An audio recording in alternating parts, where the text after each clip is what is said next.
Where does the name come from?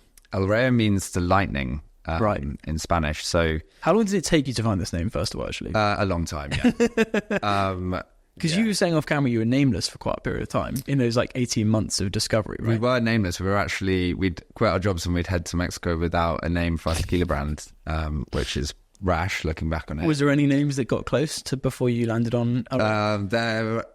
Jack actually has a notebook they had from right in the early days, and there are some names in there. I don't think I'm going to name any of them right now.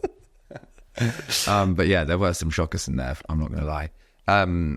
We were actually speaking with Mario, who's the artist who we collaborated with to design the brand. Yeah. And we were having a few beers with him one night in Mexico when we were with him.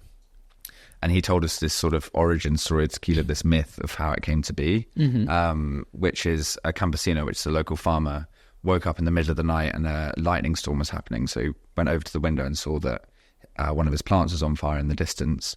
So he left his house in the middle of the night, followed the burning glow in the distance, arrived at the plant, and the fire had gone out, but the plant was charred and there was this golden nectar being secreted from it.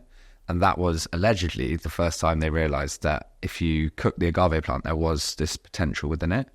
And I think we had always been quite careful that we were trying to tell the tequila category that there's a new sort of contemporary modern way of doing things when it's such a cultural icon and a big heritage product. So it was an interesting way for us to present the story of the origins of tequila, but do it with a contemporary Mexican artisan in a more modern and colourful way. Yeah. And that's a big part of the brand, right? I mean, that's what you've already spoken about a little bit, about how you guys try and stand out, this idea of bringing the art into the brand. Why did you want to do it that way? Because if you've been to Mexico, it just makes so much sense. Like, there's art and design on every single street corner, and there's this incredible undercurrent of creativity. It's not just in art. If you think culturally, Mexican culture has actually been at the forefront of a lot of what's great about global culture recently. The food scene, particularly if you look in London, Mexican film. So I think it just felt that within the category, there wasn't enough being done to talk about this side of Mexico versus the sort of sombrero cactus side that generally gets talked about. Yeah. Did you find that it was quite a journey to discover the brand and the brand identity? Because I personally love it. I think it's great. And like your social content, just it's all very well connected and aligned. And you do get, I've never been to Mexico, but I've got that, feeling of Mexico within everything, which is great. And obviously the name as well. But in that discovery process, were you trying to focus on one thing? Were you worried about it being standing out on the shelf or anything like that? Or were you just going, we want to create something that looks really authentic? I think you're considering a lot of different things. I think the main thing to note is that it took us a long time. Yeah. To create the label, it took us 9 months. Really, loads of iterations. I can show you some of the early ones, like actually how we've developed into the label that we've got, and you wouldn't believe it.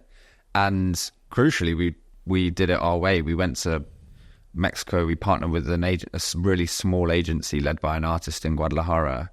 It's probably not the absolute template of how to set up a spirits brand. Yeah. We spoke to agencies in London, and we just didn't feel like it was going to do what we wanted justice.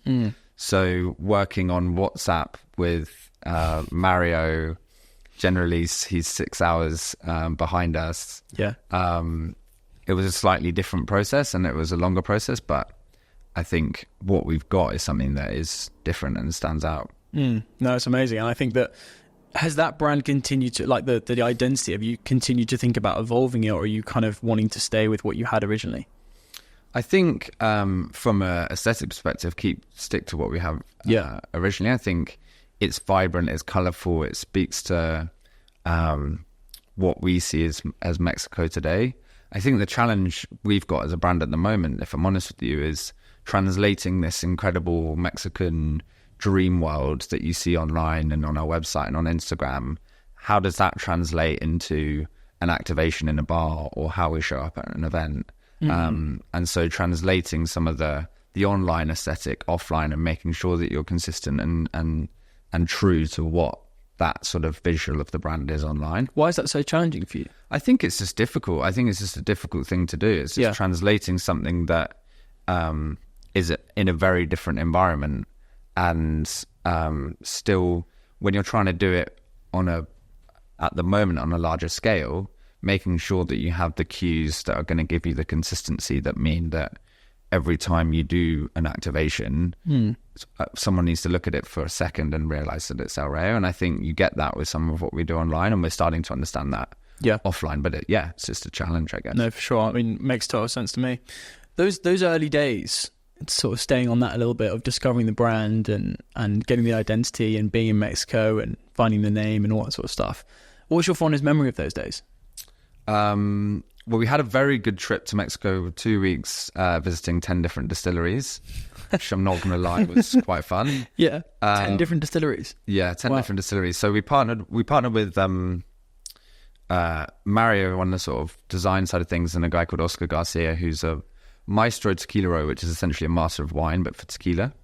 And so he was really instrumental at the beginning in terms of helping us choose a distillery partner, all the recipe and liquid development.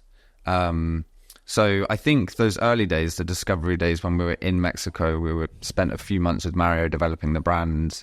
We were finding what distillery we wanted to work with. We were going through different recipes. I go back, it's like you feel like you're really building something, and those are the sort of foundations and the building blocks, and that's a really exciting time for anyone.